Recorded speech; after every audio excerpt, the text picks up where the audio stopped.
Նիկոլ Փաշինյանի իմպիչմենտի գործընթացը հնարավոր է որ տապալվի կամ նոր թեկնածու առաջադրել ձեր պլանների մասին։ Ոչ, որովհետև դեռևս Դավիթ Համբարձումյանի մասով դատավարությունը օրինական ուժի մեջ չի մտել, բնականաբար փաստաբանները գողոքարկելու են եւ այդ ընթացքում նա բոլոր իրավունքները պաշտպանում են, այնպես որ Դավիթ Համբարձումյանը մնալու է մեր թեկնածուն իմպիչմենտի գործով որպես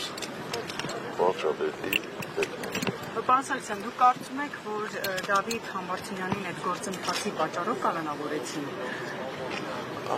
քաղաքական պատճառներով։ Ոչ միայն այդ գործընթացի, երկիր որոշման պատճառով։ Ես չգիտեմ, ես խնդրել եմ մեր Սարգսյանում իրավական հարցերով զբաղվողներին խնդրել տեսնել արդյոք այդ հոդվածով այդպիսի պատժաչափ